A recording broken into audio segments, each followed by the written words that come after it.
Hello students, this is Raj Yadav and welcome to Chalak study YouTube channel. तो students, आज के इस वीडियो में हम लोग पेडागोजी और टीचिंग एप्टीट्यूड का जो सेक्शन है आपके सिलेबस में, उससे हम लोग कुछ देखने वाले हैं। और क्या देखने वाले हैं? हम देखने वाले हैं इंक्लूसिव एजुकेशन, यानी कि समावेशी शिक्षा। ठीक है, समावेशी शिक्षा ये इसका पार्ट 2 है। इससे पहले भी पार्ट 1 हम लोग पढ़ चुके हैं और पार्ट 1 में कुछ टॉपिक्स को हम लोग पढ़े हुए हैं और जो भी टॉपिक बच गए हैं उसको हम लोग बहुत बारीकी से सभी टॉपिक्स को धीरे धीरे आगे देखते जाएंगे। ठीक है, तो इस वीडियो में हम लोग क्या पढ़ने वाले हैं मैं अभी आगे बताऊंगा।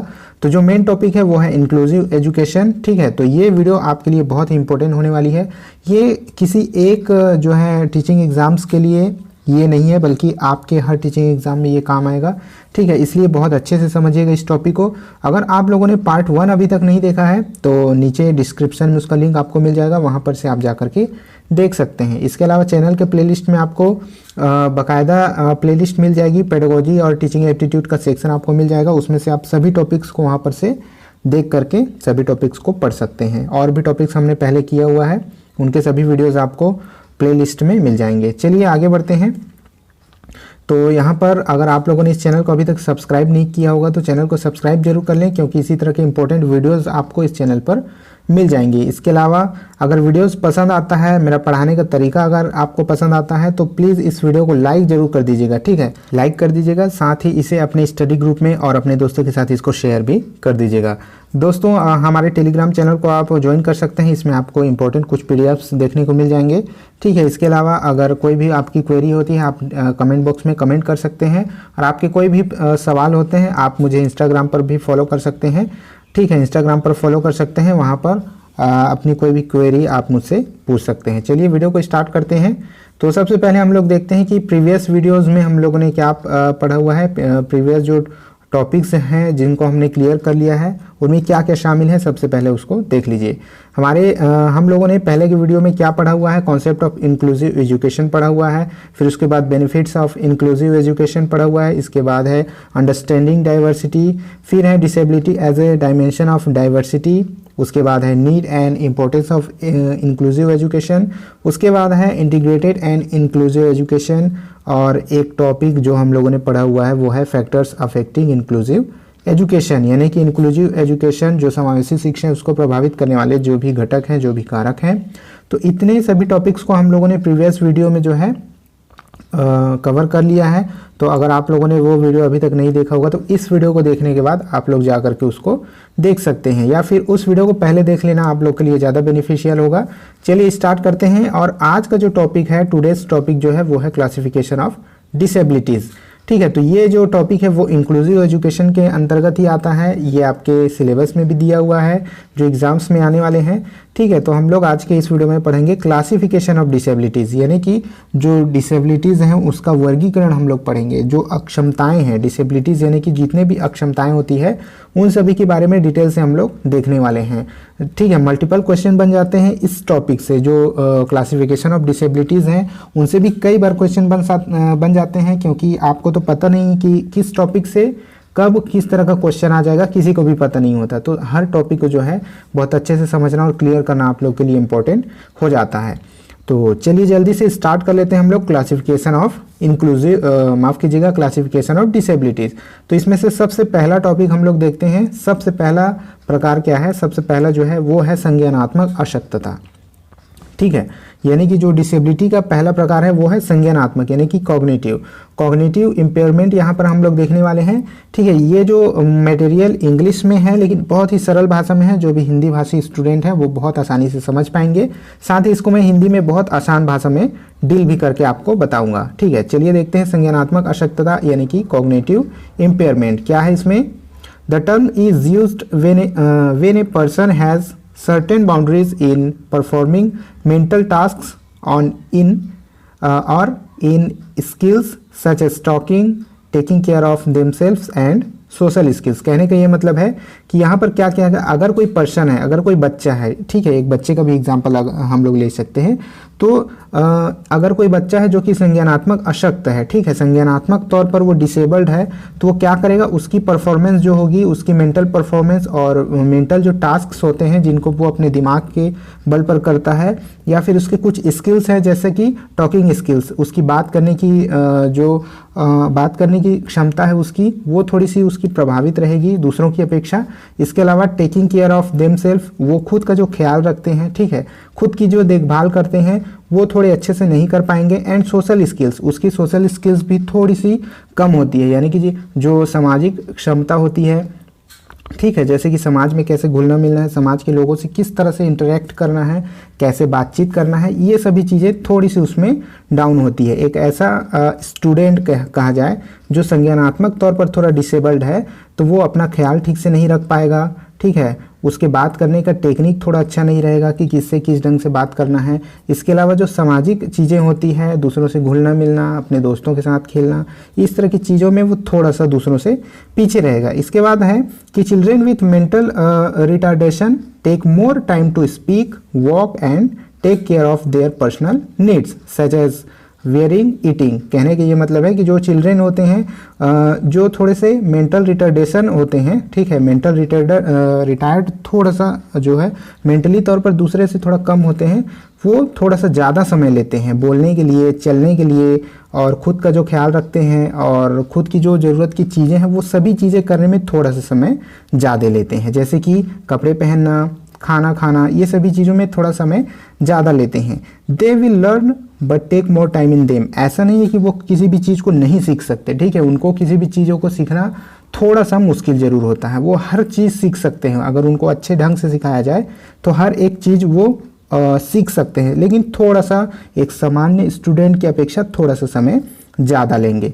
तो अगर आप एक टीचर बन जाते हैं, ठीक है, एक टीचर बनने की तैयारी कर रहे हैं, तो आपको ये चीज़ पता होनी चाहिए कि अगर आपके क्लास में कोई ऐसा बच्चा है जो थोड़ा सा कॉग्निटिव तौर पर थोड़ा सा दूसरे बच्चों से कम है, तो उसको उसी तरह से आपको डील करना है कि उसको किस तरह से अलग तरीके से उसको सिखाया जाए, कैसी पेडागोजी, ठीक है, कैसा शिक्षा शास्त्र उस पर आपको यूज़ करना है और उसको कैसे दूसरे बच्चों के साथ आगे बढ़ाना है।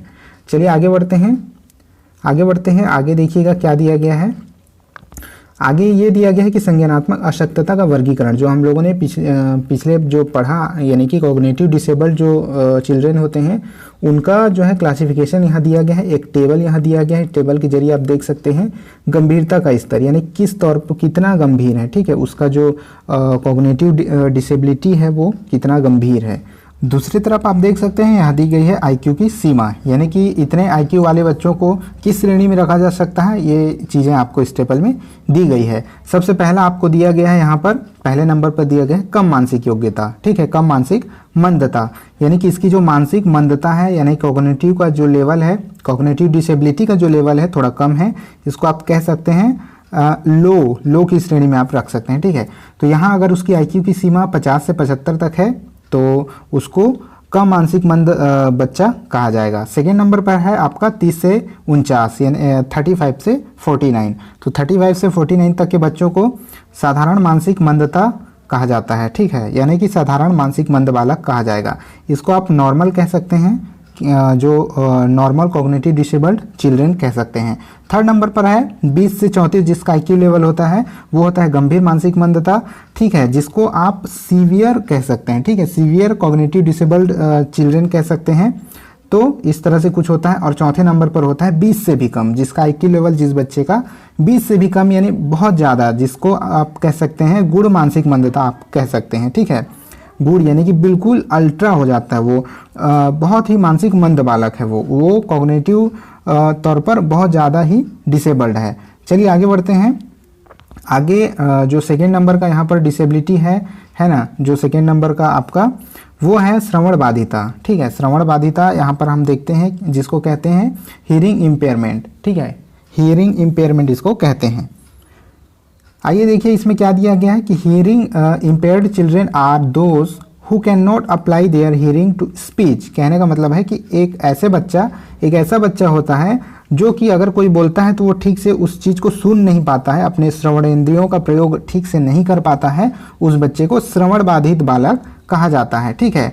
हेयरिंग इम्पेयर्ड चिल्ड्रेन उनको कहा जाता है। आगे दिया गया है कि people with minimal hearing impairment are called high hearers. ठीक है, जो ऐसा बच्चा जो कि ऊंची आवाज़ को सुनता है उसको ऊंचा सुनने वाला कहा जाता है। ठीक है, जो मिनिमम हियरिंग इम्पेयरमेंट होता है, जो कि कम तौर पर होता है हियरिंग इम्पेयरमेंट, यानी कि जिसको श्रवण बाधिता कम रूप में होती है उसको ऊंचा सुनने वाला कहा जाता है। ठीक है, आप लोग जानते होंगे कि कई व्यक्ति ऐसे होते हैं जो ऊंचा सुनते हैं, जिनको अगर धीमे साउंड में कुछ कहा जाए तो उनको समझ नहीं आता है और थोड़ी जोर से कहने पर वो उस चीज़ को सुन लेते हैं। तो ऐसे भी बालक होते हैं। ठीक है, इसके बाद दिया गया है कि normally a person is considered deaf when the voice level is heard to 90 decibel. ठीक है, उसके बाद दिया गया है कि 5 to 10 time more than the normal voice and the amplified voice can not be understood. यानी कि ऐसे व्यक्ति, ठीक है, ऐसे व्यक्ति को जो है डीफ कहा जाता है, यानी कि बहरा ऐसे व्यक्तियों को कहा जाता है जो कि कैसे वॉइस लेवल को सुनते हैं 90 डेसिबल। ठीक है, 90 डेसिबल तक के आवाज़ को सुनते हैं, उससे नीचे वो नहीं सुन पाते हैं। ठीक है, तो ये 90 डेसिबल है, नॉर्मल वॉइस का 5 से 10 गुना ज़्यादा होता है। तो ये इस वजह से वो जो हैं बहरे कहे जाते हैं, उनको बहरा कहा जाता है। तो कैसे व्यक्ति होते हैं जो कि 90 डेसिबल की आवाज़ को सुन पाते हैं, उससे कम वो नहीं सुन पाते, और एम्पलीफाइड वॉइस को जो है वो समझ भी नहीं पाते। बहुत ज़्यादा शोर करने वाले आवाज़ को सुन तो लेते हैं बट उसको समझ नहीं पाते हैं। आगे बढ़ते हैं। ठीक है, तो इसका कारण देख लेते हैं कि श्रवण बाधिता के क्या कारण हो सकते हैं। श्रवण बाधिता के कारण हो सकते हैं आनुवांशिक कारण भी हो सकता है, किसी बीमारी की वजह से भी बच्चा चिल्ड्रेन जो है बहरा हो सकता है, या फिर किसी दुर्घटना में, ठीक है, किसी दुर्घटना में भी उसकी सुनने की शक्ति जा सकती है। इसी तरह से संज्ञानात्मक अशक्तता का क्या कारण है, इसको भी आप देख सकते हैं कि जो संज्ञानात्मक, ठीक है, मैं जो बोल रहा हूँ उसको भी आप नोट कीजिएगा। अगर आप नोट डाउन कर रहे हैं इस चीज़ को, तो जो भी मैं बोल रहा हूँ उसको भी एक तरह से आप नोट कर सकते हैं। तो ये जो संज्ञानात्मक अशक्तता है वो किस वजह से होता है। ठीक है, वो अगर बच्चे को कोई संक्रमण हो जाता है किसी तरह का, ठीक है, किसी तरह का मेंटल यानी कि मस्तिष्क से संबंधित अगर उसको कोई बीमारी हो जाती है, ट्यूमर वगैरह, या उसे किसी घटना का, किसी दुर्घटना का कोई सदमा लगता है, ठीक है, या फिर वो कुपोषित होता है, उसका पोषण अच्छे से नहीं होता है, इसके वजह से भी वो संज्ञानात्मक रूप से अशक्त हो सकता है। इसके अलावा उसको कोई मानसिक बीमारी है, या फिर जो उसका जो हेरिडिटी से, अपने पूर्वजों से अगर उसको कोई हेरिडिटी के जरिए अगर कुछ जीन्स उसके ऐसे हैं, इस वजह से उसको संज्ञानात्मक अशक्तता हो सकता है। आगे बढ़ते हैं, हम 3rd नंबर में पहुंच जाते हैं, वाचन दुर्बलता। ठीक है, वाचन बाधिता या फिर वाचन दुर्बलता, इसको कहते हैं स्पीच इम्पेयरमेंट। ठीक है, स्पीच यानी कि बोलने में कोई तकलीफ होती है। तो देखते हैं इसके बारे में क्या कहा गया है कि speech impairment is related to the problem of voice expression. तो स्पीच इम्पेयरमेंट क्या है, बोलने से संबंधित है, बोल करके जो एक्सप्रेशन करते हैं लोग उससे संबंधित है। उसमें अगर कोई समस्या आ रही है, अगर कोई बच्चा बोल करके अपनी बातों को नहीं समझा पा रहा है, ठीक से बोल नहीं पा रहा है, किसी भी तरह का उसको बोलने की तकलीफ है अगर, तो वो जो है वाचन दुर्बलता के अंतर्गत आता है। फिर दिया गया है कि under this there is complete voice loss, hoarseness या फिर स्टटरिंग। ठीक है, यानी कि इसके अंतर्गत क्या होता है, जो स्पीच इम्पेयरमेंट है इसके अंतर्गत टोटल वॉइस लॉस भी हो सकता है। ठीक है, कंप्लीट वॉइस लॉस हो सकता है, पूरी तरह से व्यक्ति गूंगा हो सकता है, या फिर हॉर्सनेस, उसकी आवाज़ दबी हुई आवाज़ से वो बोलता है। ठीक है, हमेशा के लिए उसकी आवाज़ जो दब जाती है, ठीक है, दब जाती है, या उसके मुख से जो है बहुत धीमा ही साउंड आता है गले पर से। इसके अलावा अगर वो हकला कर बोलता है, ठीक है, किसी भी चीज़ों को हकला कर बोलता है तो उसको वाचन बाधिता माना जाता है। फिर है चिल्ड्रेन विथ रीडिंग डिफिकल्टीज में have difficulties in understanding and expressing thoughts. ठीक है, कहने का यह मतलब है कि जिस भी बच्चे को पढ़ने से संबंधित अगर कोई प्रॉब्लम होती है, अगर वो ठीक से नहीं पढ़ पाता है तो उस चीज़ को समझ भी नहीं पाता है ठीक से, और एक्सप्रेस भी नहीं कर पाता है। अगर कोई बच्चा अच्छे से बुक नहीं पढ़ पाएगा, ठीक है, अगर कोई बड़ा बच्चा है, उसके साथ वाले बच्चे अच्छे से बुक पढ़ लेते हैं, लेकिन वो बच्चा जो है बुक नहीं पढ़ पाता है, तो ज़रूर उसको कोई वाचन दुर्बलता है। तो अगर वो ठीक से बोल नहीं पाएगा तो उस चीज़ को ठीक से समझ भी नहीं पाता है, ठीक है, और उस चीज़ को ठीक से एक्सप्रेस भी नहीं कर पाता है। और इसका कारण क्या होता है, इसका कारण भी समझ लीजिए। ठीक है, जो वाचन दुर्बलता है उसका क्या कारण हो सकता है, पहला तो वो मानसिक हो सकता है। अगर मानसिक तौर पर अगर कोई बच्चा थोड़ा सा कमज़ोर है तो वो पढ़ने में भी, बोलने में भी थोड़ा सा हिचकिचाता है, या फिर बोलने में असमर्थ होता है, ठीक है। इसके अलावा अगर उसके जीभ में कोई प्रॉब्लम है, कटी फटी जीभ है, जो तालू कहते हैं, मुख के अंदर जो बोलने की जो मशीन है, ठीक है, हाँ, हमारे मुख के अंदर जो भी अंग है जिसकी सहायता से हम बोलते हैं, अगर उसमें कोई डैमेज है, इस वजह से वाचन बाधिता हो जाती है। ओंठ की संरचना जो होती है, जैसे कि ओंठ की जो बनावट होती है, उसके वजह से वाचन बाधिता हो जाती है। आगे बढ़ते हैं। नेक्स्ट है हमारा दृष्टि बाधिता, यानी कि विजन इम्पेयरमेंट, ठीक है। विजन इम्पेयरमेंट क्या होता है, इसको देख लीजिए। Blindness for children with poor eyesight, children who can see light but not safe, children who have no knowledge of light have impaired vision. यानी कहने का मतलब है कि ऐसा कोई भी चिल्ड्रेन, ऐसा कोई बच्चा है जो जिसको देखने में कोई तकलीफ होती है, रोशनी को देखने में तकलीफ होती है, वो रोशनी को देख तो पाता है लेकिन शेप को समझ नहीं पाता, ठीक है। Children who can see light, जो कि प्रकाश को देख सकता है बट शेप को नहीं समझ पाता है, उसको कुछ उजाला महसूस होगा बट अच्छे से उसका विजन होता ही नहीं है, ठीक है। जिसको और भी जो बालक होते हैं जिनको नो नॉलेज ऑफ लाइट, ठीक है, जो जिन्होंने कभी प्रकाश नहीं देखा है, जो कभी उजाले को आज तक नहीं देख पाए हैं और जिनकी नज़रें खराब है, ऐसे बालक जो हैं दृष्टि बाधिता के अंतर्गत आते हैं, विज़न इम्पेयरमेंट चिल्ड्रेन के अंतर्गत, विज़न इम्पेयर्ड चिल्ड्रेन के अंतर्गत आते हैं।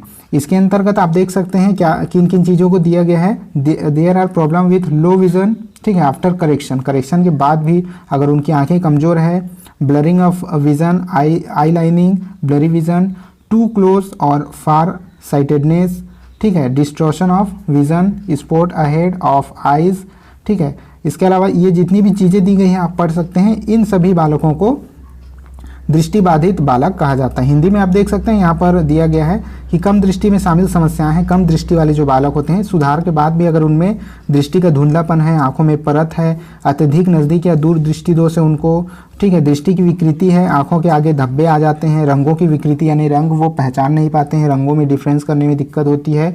इसके अलावा प्रकाश या चमक के प्रति असामान्य संवेदनशील, यानी बहुत ही ज़्यादा जो संवेदनशील होते हैं चमक को देख करके, प्रकाश को देख करके, या फिर रात्रि अंधता जिसको कहते हैं कि नाइट ब्लाइंडनेस जिसको कहते हैं, ठीक है, रतौंधी, हिंदी में रतौंधी कहते हैं। तो ऐसे लोगों को जो है, ऐसे बच्चों को क्या कहा जाता है, दृष्टिबाधित बालक कहा जाता है। और ये दृष्टिबाधिता किस वजह से होती है ये समझ लीजिए। दृष्टिबाधिता ज़्यादातर जो होता है विटामिन ए की कमी की वजह से होता है, ठीक है। विटामिन ए की कमी से आप जान रहे हैं जिन बच्चों की आंखें नज़रें कमज़ोर होती हैं उनमें विटामिन ए की कमी हो जाने की वजह से होती है। इसके अलावा गर्भावस्था में अगर कोई समस्या होती है उसकी माँ के साथ या फिर गर्भ के अंदर, उसके वजह से भी दृष्टिबाधिता बालक को हो जाती है। इसके अलावा ये वंशानुगत भी होता है, ठीक है, जीन से भी ये एक पीढ़ी से दूसरे पीढ़ी में ट्रांसफ़र होते हैं, ठीक है। अब बढ़ते हैं आगे क्या दिया गया है, गति प्रेरक बाधिता, जिसको कह सकते हैं कि मोटर इम्पीडमेंट, ठीक है, मोटर इम्पीडमेंट इसको कह सकते हैं। देखते हैं क्या दिया गया है कि a motor impediment is a condition of the body that prevents a child from making normal progress in school as average children do. They requires special attention and equipment to control or overcome various abilities, ठीक है।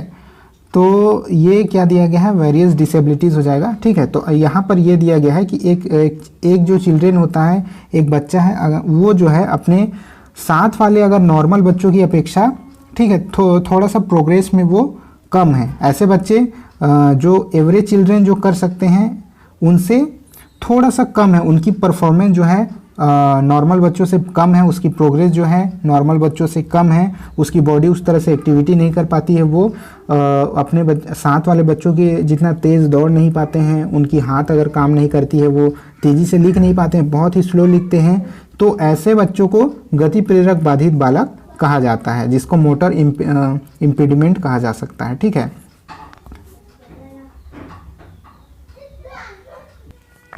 जैसे कि मान लीजिए कि कोई एक बालक है, ठीक है, ऐसा किसी के साथ ना हो, पर अगर कोई बच्चा जिसका किसी एक्सीडेंट में भी अगर मान लीजिए किसी का एक हाथ चला गया या किसी का एक पैर चला गया, तो वो नॉर्मल बालक जितना तेज़ दौड़ नहीं पाएगा, ठीक है। एक हाथ होने की वजह से वो स्कूल में भी जो भी सामान्य बालक लिखते पढ़ते हैं अपने बैग से बुक निकालना, ठीक है, अपने बैग को साइड करना, इस तरह के कामों में थोड़े उनको अगर दिक्कत आती है तो ऐसे बालक जो है गति प्रेरक बाधिता के अंतर्गत आते हैं, ठीक है। तो ये किन वजहों से होते हैं इसको समझ लीजिए।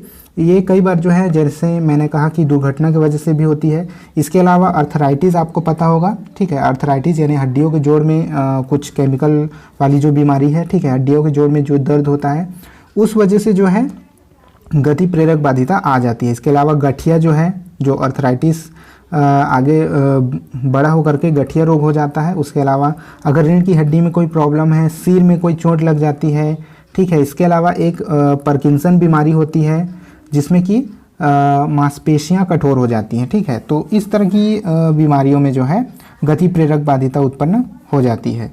आगे बढ़ते हैं बहुबाधिता। इसको समझिएगा कि बहुबाधिता क्या है। मल्टीपल डिसेबिलिटीज़ जिसको कहते हैं। अब मल्टीपल डिसेबिलिटीज़ बहुबाधिता जैसे कि नाम से ही आप समझ रहे होंगे कि बहुबाधिता यानी कि एक से अधिक तरह की बाधिता है जिसको, ठीक है। देखते हैं क्या दिया हुआ है कि it is common to find that whatever a single type of disturbance is the cause, it is also the cause of other. यानी कि अगर किसी व्यक्ति को एक तरह की बाधिता है, अगर किसी बच्चे को एक तरह की बाधिता है तो जनरली उसको दूसरे तरह उसके वजह से ही दूसरे तरह की बाधिता हो जाती है, ठीक है। जैसे कि अगर कोई जो है अच्छे से बोल नहीं पाता है, एक बच्चा गूंगा है, ठीक है, तो उसके गूंगे होने की वजह से उसकी कुछ या तो नज़र उसकी कमज़ोर होगी या तो सुनने की क्षमता कमज़ोर होगी। ऐसी चीज़ें अक्सर देखी जाती हैं, उसको बहुबाधिता कहते हैं। इसके अलावा अगर कोई बच्चा, जैसे मान लीजिए कि अगर कोई बच्चा अंधा है, ठीक है, अंधा है, इसके अलावा अगर उसको चलने में दिक्कत है, वो चल नहीं पाता है या फिर पूरी तरह से लंगड़ा है, तो उसको बहुबाधित बालक के अंतर्गत रखा जाएगा। देखिए क्या कहा गया कि deaf and blind is a commonly marked set, यानी कि एक ग्रुप में जैसे कई लोगों में ये देखा जाता है कि अगर वो डीफ है, अगर वो बहरा है, सुन नहीं पाता है, तो बहुत ज़्यादा चांस है कि वो ब्लाइंड भी हो गए, यानी ज़्यादातर ऐसा देखा जाता है ना। बहुत सारे लोगों को आपने देखा होगा ऐसे कि गूंगे बहरे दोनों होते हैं या फिर अंधे बहरे दोनों होंगे। तो ये एक कॉमन जो टाइप है कि बहरा और अंधा, अब बहरा और अंधा एक साथ लोगों को देखा गया है, ठीक है। तो ये होता है बहुबाधिता। Most of this people are neither completely deaf और नॉर कम्प्लीटली ब्लाइंड, यानी कि ये तो ना पूरी तरह से बहरे होते हैं और नहीं पूरी तरह से अंधे होते हैं। तो इस तरह का जो है कॉम्बिनेशन भी देखा जाता है, इसको कहते हैं बहुबाधिता, ठीक है। तो आगे बढ़ते हैं। आगे क्या दिया गया है, आगे है अधिगम अक्षमता। ये जो है मोस्ट इम्पोर्टेंट टॉपिक है, अधिगम अक्षमता, ठीक है। ये अपने आप में एक कंप्लीट टॉपिक है, ये लर्निंग डिसेबिलिटीज़, ठीक है। तो यहाँ पर उसको इंट्रो हम लोग देखते हैं यहाँ पर इंट्रोडक्शन के तौर पर, और आगे आने वाले वीडियोज़ में इसको बहुत डिटेल से हम लोग, क्योंकि इसका एक पूरा ये चैप्टर एक बन सकता है, अधिगम अक्षमता जो है यानी कि लर्निंग डिसेबिलिटी। तो इसको डिटेल से भी देखेंगे, आज जो है इसको इंट्रोडक्शन के तौर पर हम लोग देखते हैं। तो learning disabilities includes neurological problem that cause significant difficulties in perceiving or modifying auditory, visual और local information or any set of forms of this information। यानी कि ये जो अधिगम अक्षमता है वो एक तरह से न्यूरोलॉजिकल प्रॉब्लम है, यानी कि न्यूरोलॉजिकल कह सकते हैं हम लोग की तंत्रिका तंत्र से रिलेटेड, जो हमारी जो तंत्रिका तंत्र है, जो मस्तिष्क से लेकर पूरी बॉडी तक जो जाती है, उससे रिलेटेड एक प्रॉब्लम है, जिसकी वजह से ऑडिटरी और विजुअल या फिर लोकल इन्फॉर्मेशन को ग्रहण करने की क्षमता थोड़ी सी घट जाती है, ठीक है। यानी कि ऑडिटरी जो सुनने वाली चीज़ें होती है, जो देखने वाली चीज़ें होती है, ऑडिटरी और विजुअल, ठीक है, ऑडियो विजुअल आपको पता होगा। तो जो सुनने वाली और देखने वाली जो चीज़ें होती है जिससे हम सूचनाएं ग्रहण करते हैं, इसके अलावा लोकल इन्फॉर्मेशन यानी कि जो हमारे आसपास जितनी भी चीज़ें हो रही है उनको समझने और उनके बीच तालमेल बैठाने में थोड़ा सा दिक्कत होता है। समझिए ये कैसे हो सकता है। जैसे कि मैं एक एग्जांपल देता हूँ, बहुत ही मोस्ट कॉमन एग्जांपल है। आप लोगों ने तारे ज़मीं पर मूवी लगभग सभी लोगों ने देखी होगी, ठीक है। जिसने भी अगर इक्का दुक्का नहीं देखी होगी तो प्लीज़ उस मूवी को अच्छे से देख ले। तो उस मूवी में क्या होता है कि जो एक बच्चा होता है वो डिसलेक्सिया से पीड़ित होता है। एक बच्चे को डिसलेक्सिया नाम की बीमारी होती है, तो वो चीज़ों को ठीक से समझ नहीं पाता, लिख नहीं पाता, पढ़ नहीं पाता, ठीक है। उसको शब्द अक्षर जो है उल्टे दिखाई देते हैं, उल्टे सीधे दिखाई देते हैं, बदले हुए दिखाई देते हैं। तो उसको एक जगह ये कहा जाता है कि जब उसका बड़ा भाई उसके तरफ बॉल फेंकता है तो वो बॉल को कभी पकड़ ही नहीं पाता, क्योंकि उस बॉल को उसके आकार से, उसके शेप से, उसकी स्पीड को वो मैच नहीं कर पाता। वो ये नहीं समझ पाता कि उसकी स्पीड क्या होगी तो कितने देर में मेरे हाथ तक वो पहुंच जाएगी, वो उसको कैच नहीं कर पाता। तो इस तरह की बीमारी में ये होता है, ठीक है। जिसको इस तरह की समस्या होती है, अधिगम अक्षमता होती है, लर्निंग डिसेबिलिटी जिस तरह की अगर होती है तो कुछ उसको ऑडिटरी, विजुअल और लोकल इन्फॉर्मेशन ग्रहण करने और उसके बीच तालमेल बैठाने में थोड़ी सी दिक्कत का सामना करना पड़ सकता है। This includes disorder that impede function such as reading यानी कि dyslexia, writing dysgraphia and mathematical calculation यानी कि डिसकैलकुलिया। यानी कि इस तरह की बीमारी के अंतर्गत जो है जो पढ़ने से संबंधित एक बीमारी है वो होती है डिसलेक्सिया, जिसके बारे में मैंने अभी बताया। लिखने से संबंधित है उसको कहा जाता है कि डिस्ग्राफिया, और कैलकुलेशन से संबंधित है गणितीय जो कैलकुलेशन को नहीं कर पाना, जैसे कि जोड़ना घटाना, उस तरह की चीज़ों को जो नहीं कर पाते हैं उसको कहा जाता है कि डिसकैलकुलिया उसको कहा जाता है, ठीक है। तो अधिगम अक्षमता इसको समझ लीजिए कि ये क्यों होती है, ठीक है। तो इसका कोई स्पष्ट कारण नहीं है कि लोगों को अधिगम अक्षमता आखिर क्यों हो जाती है। ये आनुवांशिक भी हो सकता है, यानी कि ये जीन से एक पीढ़ी से दूसरे पीढ़ी में भी ट्रांसफ़र होता है। इसके अलावा अगर परिवार में किसी को है तो उससे भी हो जाता है, ठीक है। गर्भावस्था में अगर कोई प्रॉब्लम हुई है तो उससे भी ये हो जाता है अधिगम अशक्तता जो है। अगर सिर में कभी चोट लग गई है गर्भावस्था के दौरान, या फिर जन्म के बाद भी अगर सिर में कहीं चोट लग गई है, मस्तिष्क का अच्छे से विकास नहीं हो पाया है, कोई बीमारी है, सिर में कोई चोट लग गई है, इसके वजह से होता है, ठीक है। उसके अलावा अगर उसकी माँ जो है जन्म से उसके पहले अगर कोई एल्कोहलिक है, अगर है ना, शराब वगैरह पीती है, नशा वगैरह करती है, ड्रग्स लेती है, इससे भी हो जाता है। और जन्म के बाद जब बच्चे का वजन काफ़ी कम होता है तो ऐसे बच्चों में भी अधिगम अक्षमता जो है, अधिगम अशक्तता जो है देखने को मिल जाती है। या फिर समय से पहले भी अगर किसी बच्चे का जन्म हो जाता है उसको भी अधिगम अक्षमता होने के चांसेस ज़्यादा रहते हैं। आगे देखते हैं संवेदनात्मक और व्यवहारात्मक विकार, ठीक है। संवेदनात्मक और व्यवहारात्मक विकार जिसको कहते हैं कि कॉग्निटिव एंड बिहेवियरल डिसऑर्डर। इसके बारे में क्या कहा गया है कि cognitive and behavioural disorder are a broad category commonly used in the educational system to group the more specific difficulties experienced in children and adolescents. तो ये जो है चिल्ड्रेन और एडोलेसेंट्स जो होते हैं उनमें ज़्यादातर इस तरह की कॉमन सी चीज़ है कि संवेदनात्मक और व्यवहारात्मक विकार उनको देखने को मिल जाती है। इस तरह की चीज़ें जो है कुछ ऐसा माहौल में ज़्यादा दिनों तक रहने से उनको इस तरह की संवेदनात्मक और व्यवहारात्मक विकार हो जाते हैं। जैसे मैं और इसको अच्छे से आगे समझाने वाला हूँ। जैसे कि ये 5 पॉइंट आप देख सकते हैं, इस 5 पॉइंट में की वजह से भी जो है चिल्ड्रेन को इस तरह के विकार आ जाते हैं, ठीक है। उनका व्यवहार चेंज हो जाता है, थोड़े से वो चिड़चिड़े हो जाते हैं, ठीक है। इसके अलावा लोगों से ठीक से बात नहीं करते। उनके कुल मिला के ये कहा जा सकता है कि उनके व्यवहार में जो है परिवर्तन देखने को मिलता है। तो इस तरह की चीज़ों से जो है संवेदनात्मक और व्यवहारात्मक विकार उत्पन्न हो जाता है। तो इन पॉइंट्स को पहले अच्छे से समझिएगा, ठीक है। इन पॉइंट्स को समझिएगा। फर्स्ट में क्या दिया गया है, फर्स्ट में है कि learning difficulty that can not be describe by intellectual, sensory और हेल्थ फैक्टर, ठीक है। कहने का ये मतलब है कि जो भी उनको प्रॉब्लम हो रही है, ठीक है, वो बच्चे सामान्य हैं, उनको कोई इंटेलेक्चुअल प्रॉब्लम नहीं है, उनको कोई मोटर सेंसरी कोई प्रॉब्लम नहीं है, या फिर हेल्थ वाइज भी वो अच्छे हैं, लेकिन फिर भी उनको पढ़ने में दिक्कत हो रही है, उनको पढ़ने में या समझने में समस्या आ रही है। तो वो जो है इस तरह के व्यवहारात्मक डिसेबल्ड हो सकते हैं, व्यवहारात्मक विकार उनमें आ सकता है, ठीक है। सेकेंड है यहाँ पर देखिएगा difficulty in maintaining satisfactory interpersonal relationship with classmate and teachers.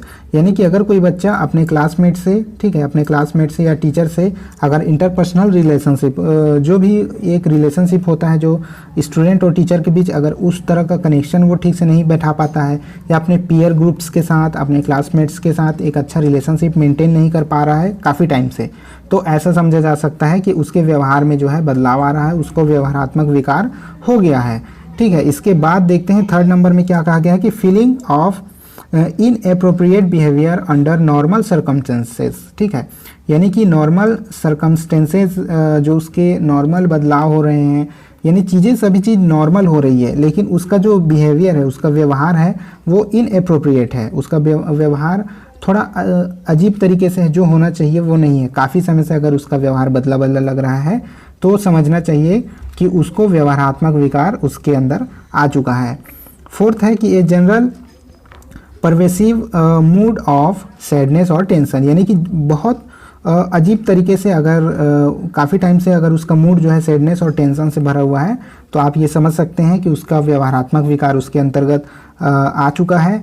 A tendency to develop physical symptoms और फियर्स एसोसिएटेड विद पर्सनल और स्कूल प्रॉब्लम्स, अगर उसको जो है फिजिकल सिम्टम आए हैं उसके फियर के, यानी कि उसके अंदर डेवलप हो चुका है फिजिकल सिम्टम्स ऑफ फियर, यानी कि वो फिजिकल तौर पे अगर डर जा रहा है, जैसे कि कॉमनली देखा जाता है कि अगर वो बहुत ज़्यादा डरा हुआ है, काफ़ी टाइम से उसके मन में कुछ बातें चल रही है, तो अचानक से वो सोते सोते जाग जाएगा, अचानक से नींद में ही वो इस तरह की बातें कहने लगेगा कि जैसे कि साफ पता चलेगा कि वो डरा हुआ है, या फिर चमक करके उठ जाना, उठ करके रोने लगना, ऐसे बच्चों में कॉमनली देखा जाता है। तो ऐसे बच्चे जो है उनको साफ तौर पर ये कहा जा सकता है कि उनके अंतर्गत जो है व्यवहारात्मक विकार, संवेदनात्मक विकार उत्पन्न हो चुका है, ठीक है। तो ठीक है दोस्तों, ये थी कुछ बातें, जितनी भी चीज़ें हम लोगों ने देखी, आई होप आप उनको अच्छे से समझ पाए होंगे। और यहाँ हमने क्या क्या पॉइंट के ऊपर डिस्कस किया इसको आप देख सकते हैं। क्लासिफिकेशन ऑफ डिसेबिलिटीज़ यहाँ पर हम लोगों ने देखा, संज्ञानात्मक अशक्तता, श्रवण बाधिता, वाचन बाधित दुर्बलता, ठीक है। उसके बाद है दृष्टि बाधिता, गति प्रेरक बाधिता, बहुबाधिता, अधिगम अक्षमता, संवेदनात्मक एवं व्यवहारात्मक विकार। इतने पॉइंट्स को हम लोगों ने डिस्कस किया। आई होप आप सभी पॉइंट को अच्छे तरह से समझ गए होंगे कि किस विकार में किस तरह के प्रॉब्लम देखने को मिलते हैं, और ये परीक्षा की दृष्टि से काफ़ी इंपॉर्टेंट है। इसके इस टॉपिक के और भी सब टॉपिक जो हैं, सब टॉपिक्स जो मैंने कहा आगे आने वाले हैं वो आगे आएंगे, ठीक है। इसके अलावा लर्निंग डिसेबिलिटी जो है उसके लिए अलग से एक वीडियो मैं बना दूंगा, जिसमें सभी तरह की लर्निंग डिसेबिलिटी को आप बहुत अच्छे से समझ पाएंगे। तो ठीक है दोस्तों, अगर वीडियो पसंद आया होगा तो लाइक और शेयर जरूर कर दीजिएगा, साथ ही अगर चैनल पर नए हैं तो चैनल को सब्सक्राइब भी जरूर कर दीजिएगा। इस वीडियो में इतना ही, मिलते हैं नेक्स्ट वीडियो में, तब तक के लिए जय हिंद।